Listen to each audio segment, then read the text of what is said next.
Hello everyone. Myself Dr. Naved Khan. I am currently studying in Dr. Panjabrao Deshmukh Memorial Medical College Amravati and I am a second year junior resident.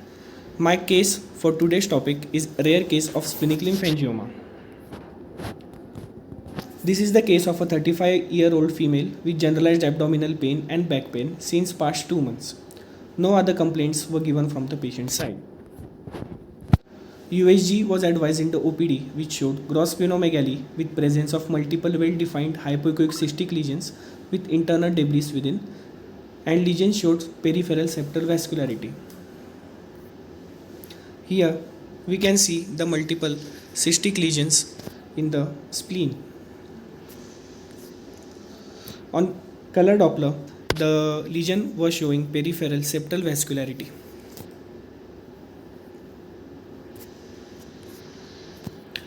Later, the patient was advised CCT abdomen plus pelvis.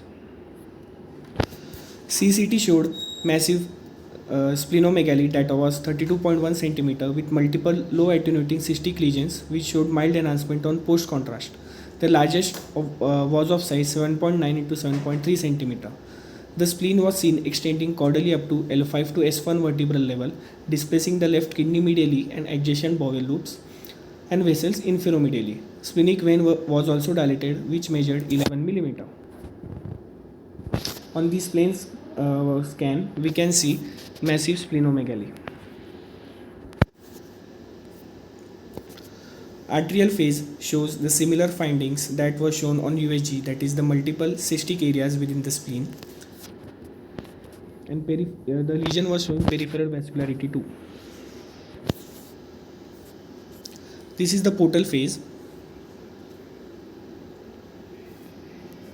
This is the venous phase.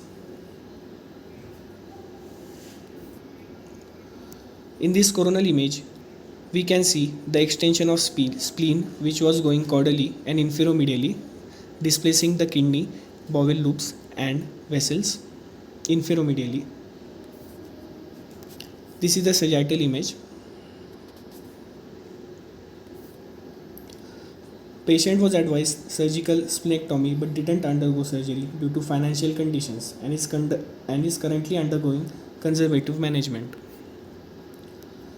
What are splenic lymphangiomas? Splenic lymphangiomas are relatively rare benign tumor that correspond to abnormal dilatation of lymphatic channels that can be either congenital or acquired. On imaging, they usually present as lobulated and multiloculated cystic lesions without solid component or significant enhancement.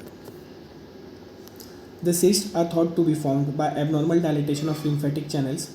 This can be either congenital or acquired. Cysts tend to be subcapsular and multilocular but can be unilocular. The cyst wall and septa are composed of thin bands of fibrous tissue which are lined by bland endothelium, the nature of which can be confirmed only on immunohistochemistry. This may be necessary to rule out a cystic epithelial lesion. The fibrous cyst walls or septa can show focal calcification, but in our case there were no calcifications. Etiology is mainly due to abnormal dilatation of lymphatic channels that can be either congenital or acquired. Complications can be hemorrhage, coagulopathy, hypersplenism, portal hypertension, or the patient can present with other compressive symptoms such as kidney failure or compression of major vessels.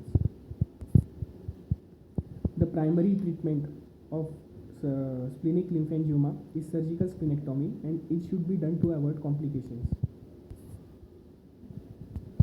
These are the various articles.